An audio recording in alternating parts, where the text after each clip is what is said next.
उन्हें एक बाप के रूप में देखा और उन्हें एक दोस्त, एक उस्ताद और दीगर कई रूप में देखा। और हाँ, तब मैंने उस शख्स को अपने किरदार में देखा और मैंने कहा मैं बहुत कुछ कह सकता हूँ लेकिन ये नहीं कह सकते वो अच्छे इंसान नहीं है। चनाचे उनके किरदार ने मुझे मजीद पढ़ने और मजीद जानने पर उकसाया।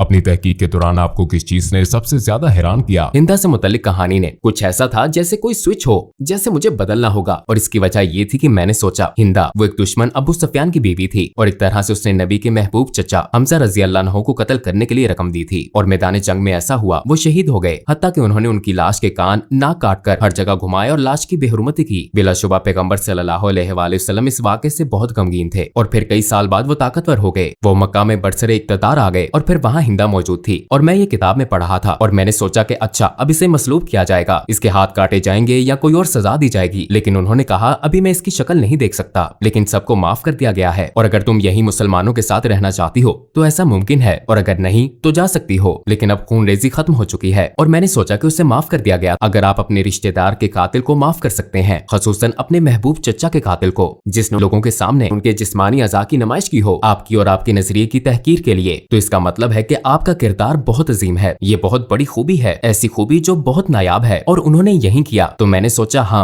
वाकई वो बहुत खास इंसान थे। और ये जानने के बाद मैंने सोचा मेरे पास उनके पैगंबर होने के दलाइल हैं। उनका किरदार और दीगर लोगों के साथ उनका सलूक मेरे सामने है। मैंने देखा कि उन्होंने अपने दुश्मनों के साथ कैसा सलूक किया। मेरे ख्याल में वो पैगंबर हैं। लेकिन फिर मैंने सोचा ओ ये तो बहुत खौफनाक बात है, क्योंकि मैं पहले से ही खुदा की वहदानियत को मानता हूँ और अब मैं मान रहा हूँ कि वो नबी हैं। अगर मैं आपको कहूँ कि खुदा एक ही है और मोहम्मद सल्लल्लाहु अलैहि वसल्लम उसके नबी हैं, ये तो तकरीबन शहादत हो गई। फिर मैंने सोचा चलो किताबें बंद करता हूँ, इसे रोकता हूँ, ये सब गलत सिमत में जा रहा है। और यकीनन मैंने जो पढ़ा या देखा और जो कुछ तजर्बा किया उसके बायस मैं अब पहले जैसा इस्लाम मुखालिफ नहीं रहा था। मैं आपको बताऊं कि ये सब एक तस्वुराती कहानी की तरह लगता है, लेकिन आखिर में वाकई ऐसा हुआ। मैं इस पर ये सारी किताबें पढ़ी थी और जब मुझे एहसास हुआ कि हाँ ये एक तरह से शहादत है, तो मैंने कहा अच्छा मैं सारी किताबें रख देता हूँ। और मैंने किताबें ऊंची शेल्फ पर रखती, लेकिन किताबें इतनी ज्यादा थी कि बहुत सी शेल्फ से नीचे गिर गईं और शेल्फ से गिरने वाली किताबों में कुरान भी था। और जब मैंने इसे उठाया तो मेरा हाथ सूरा 22 आयत 46 पर था, जहाँ लिखा था आंखें अंधी नहीं होती बल्कि दिल अंधे हो जाते हैं। और मैंने सोचा मेरा वाकई यही मसला है, क्योंकि आंखें अंधी नहीं थी। मैं अपने हाथ से लिखा वाकई देख सकता था। किसी ने मुझे ये किताब लिखने पर मजबूर नहीं किया था। किसी ने नहीं कहा था कि तुम्हें ये लिखना है या वो लिखना है। मैंने खुद ही लिखना शुरू किया था और मैं इसे अपनी आंखों से देख सकता था। लेकिन मैं अब भी ये हकीकत तस्लीम ना कर सका जो मैंने कहा था कि वो पैगंबर हैं, खुदा एक है। मैं तस्लीम नहीं कर सका। तो मेरी आंखें नहीं बल्कि मेरा दिल अंधा था। मैं ये हकीकत तस्लीम ना कर सका, शायद अपने नफ्स या अना की वजह से इसे कबूल ना कर सका।